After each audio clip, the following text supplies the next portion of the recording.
time here in November, Yeah. and this is sustained for too long, then those that think they've, gotten over on the system, and they, you know, have gotten away with some stuff that they want to get away with and so forth, everyone's going to pay for it together. Absolutely. I agree. Crash it all. Yeah. Yeah. And what is just amazing to me though is what was it? Like the first week O'Blamer was in office. Didn't he pass like something like 5 executive orders in the first week he was in Oh, he's done office? hundreds of them, where you can't Oh even my keep God. track of them Yeah. all. Yeah. And then, It just goes on and on and on of every far left agenda thing that they've ever yeah. dreamed about and so forth, and we're just it's there's times where you get pretty irked by it, for sure.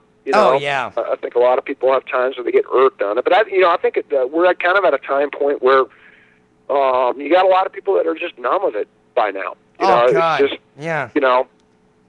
we understand the bigger picture of things. Mm-hmm. We understand that we don't live in a holier than thou world. You got a lot of different interest groups and factions and so forth, pursuing interests and so forth, and Yeah. kind of got on an Andrew Jackson spoil system, kind of there in D.C. And when the politicians were doing it on a lighter scale, I guess it was kind of dismissed by a lot of the population, Yeah. and it wasn't really viewed upon as such a big problem as it's turned out to be once a Blamer got into office, and then the levels and doses of it have gone so tremendous to where it's gotten pretty ridiculous, off kilter. Yeah, but I've never seen somebody surround themselves with this much communist vermin. I mean, Van Jones, Bill Ayers, Bernardine Dorn. I mean, that right there should have been a clue to the American people that, hey, maybe we shouldn't have voted for this guy in the first place. But apparently everybody's in a Fukinol trance. Well, no, I mean, you do, I know a lot of people personally who have expressed a lot of buyer's remorse. Yeah. Here in Colorado. Yeah. I've been pretty busy with side projects and stuff, and doing stuff on the side, beyond Twitter, multitasking and so forth a little bit with it. I've been a little bit of a hermit and antisocial myself.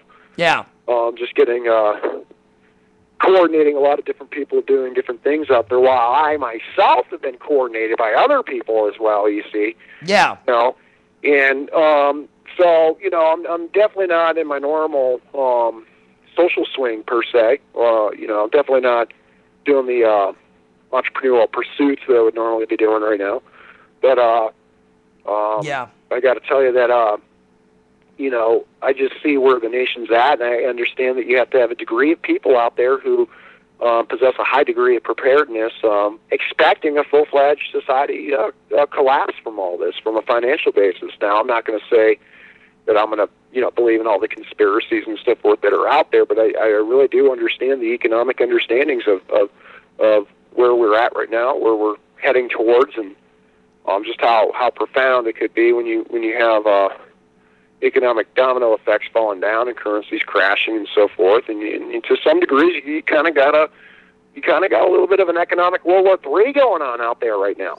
Oh, absolutely. And then foreign people today here in this world. It's not all just in the United States either, you see. Yeah, it's globally.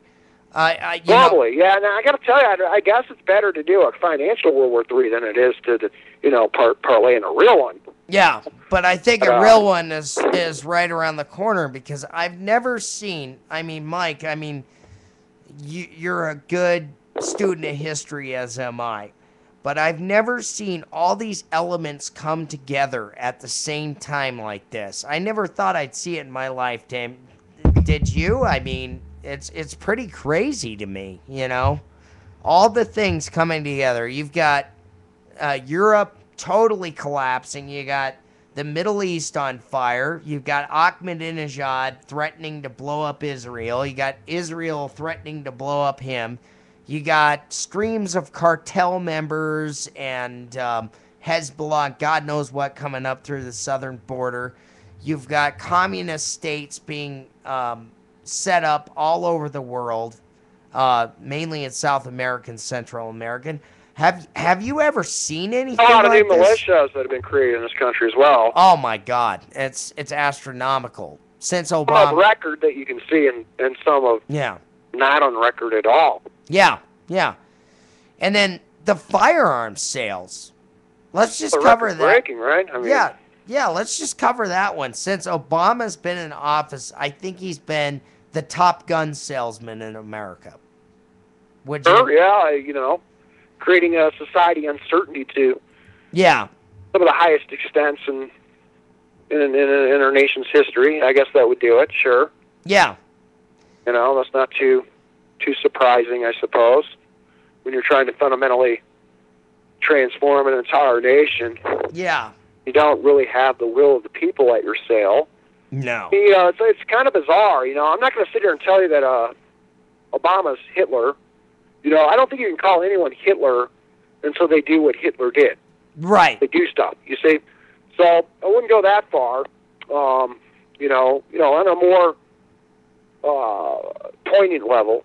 Outside of having a little fun with some propaganda and so forth. But I would say that the thing is that he's got a leftist agenda that's somewhere in between socialism and communism. I'm not even sure if it's all the way at communism at all. Yeah. Because of all the quasi stuff that I've been studying and researching, and Yeah. it all works as you dissect it all and so forth.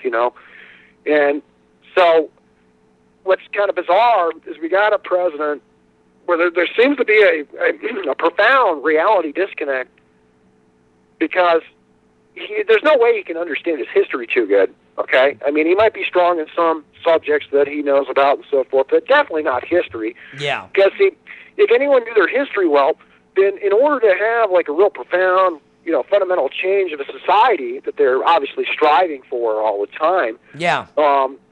you have to have, like, 90% of your population in agreement at your sale driving it, especially when it's leftist. Yeah, exactly. And then, They're just not there. well, you see, I covered this, I think, a couple shows ago.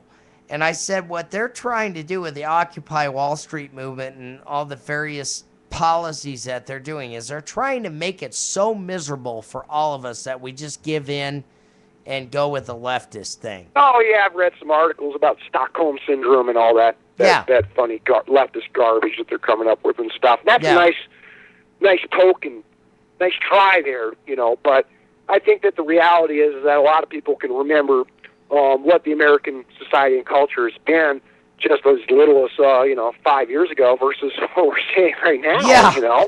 Yeah, this is like I don't think you per se have a Stockholm Syndrome. I think you got a lot of people irritated for no reason. Oh yeah. I mean, really irritated. I don't think they've achieved that much. But as far as people, saying, "Oh wow, everything sucks," and yeah, I guess any small improvement of anything, I'm excited. No, yeah. I think that in reality, when I talk to everyday independents out there, or even some John F. Kennedy type Democrats that used to be kind of fiscally conservative and socially liberal, yeah, talk to your true blue all the way through conservatives and your libertarians and your religious right and so forth. Yeah. I think that, pretty much so most people here are irritated. They're not even really fooled by a lot of the false poll manipulations that are being done, because all you got to do is just talk to real people at all, and then you just start realizing that everyone's irritated with the same guy over the same stuff then. Yeah, and it's like I was talking to a guy at McDonald's when I took my daughter there to go play on Sunday, and it was amazing because this guy considered himself an independent. He didn't like either side. And he was going, I have never seen this in my entire life. And this was a guy that was a devout hippie in the 1960s. And somehow he grew out of it. And he was like, man, I mean, we did some good drugs back in those days, but nothing like what they're doing in Congress right now, if this is what's going on. That was his exact comment. Sure. I mean, just unbelievable. I mean, what is the disconnect of reality here? I just don't understand it. Yeah, I know the polls are really false out there. Yeah, I was talking to one of my other pals the other day, and Yeah. I actually had this phone call come in on my cell phone, and basically, it was a poll. Yeah. And so, they said it was a 30-second poll. I'm like, whatever, it was a weekend. Yeah. So I decided, yeah, sure, I'll just take it, Yeah. And so they asked me a question of, on a scale of 1 to 5, with 5 being the best and 1 being the worst, how would you describe how the Democratic Party in Washington, D.C. is handling the economy? So I naturally put down a 1 because that's what I see with everybody out there. Yeah. And then they re-asked me the same question again. Yeah. And then they did it over and over and over again, and then they just dropped me. Yeah. Yeah. I realized, oh my God, Yeah. I wasn't even counting on that poll when I was giving an honest answer. Yeah. So you can't even really trust the polls out there as much. What you got to do is just talk to people that you know around you, Mm-hmm. and kind of open up the political discussion on the light side if you can get away or muster it. You know? And just kind of get a sense, at least on the economic understanding of everything. You just got to understand that in politics, economics is number 1. You can't mess up politics, because Americans always vote with their pocketbook first. Oh, absolutely. So if you pretty much, if you're like me and you talk to hundreds and hundreds of people all around you with all kinds of different voting backgrounds and so forth, different ideologies and so forth, and pretty much everybody out there in sight would give Obama a 1 out of 5 on a poll like that one, Yeah. then you know that the polls are lying like we've never ever seen it before. Yeah. In American history. They're kind of because they're all you kind got of. to do is just talk to everyday people and ask them a pretty simple question like, "Hey, man, are you living the dream now? Is this great or what? I mean, is this the best time of your life?" And pretty much what you'll come to understand is some way, somehow, everybody's been affected negatively, one way or another. I feel fortunate that I financially am fine, but I'm not really pursuing the endeavors of putting people to work again that I would normally be doing right now if all this uncertainty wasn't happening. Oh, absolutely. It's just. I'm not really doing what I want to do. I'm a little bit irritated and a little bit unhappy as a result of it as well. Yeah. Yeah. As all of us are. I mean, I worked for a company that was in business for 20 years. And then they ended up doing cutbacks. They cut me and Jay at the same time. So we decided, well, okay, we're going to just do our own thing now. Because our skill set, believe it or not, even in a bad economy is a useful one. It's not like you're building a .com website or, you're selling trinkets on the corner. You know what I mean? Sure. So it's like, I mean, even in your skill set, that's a useful skill set for barter and trade or whatever in what's coming up. Would you agree? I think that you got a lot of people on the pause. You got a lot of people diversifying a lot more than normal. Yeah. Hedging quite a bit when maybe they normally wouldn't be doing that. I think you got people that are, doing off-grid communities like bunkers all over the place. You got people, bunkering down, piling it up. Pretty much. So you got a lot of the population really perplexed and confused by what this new Marxist Democratic Party is all about. You got a lot of the normal people who comprises, the supermajority of this population. Yeah. Just pretty doggone confused of. Yeah, I don't understand that no one wants what they're doing at all, Yeah, and it's like no one understands what the government is. Well, it's kind of sadistical, really. Yeah. If they do understand what you're saying, but the problem when you're dealing with an authoritarian, you got a lot of authoritarians in the Democratic Party now, okay? Yeah. And what happens is in their mind, in their twisted minds, they believe they can just adamantly and strongly push the same thing and eventually break down wills.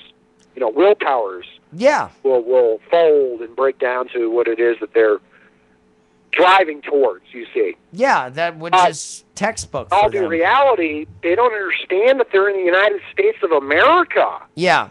This isn't Eastern That Europe. doesn't really work here, as theory was reading in their yeah fun books that they read. You know.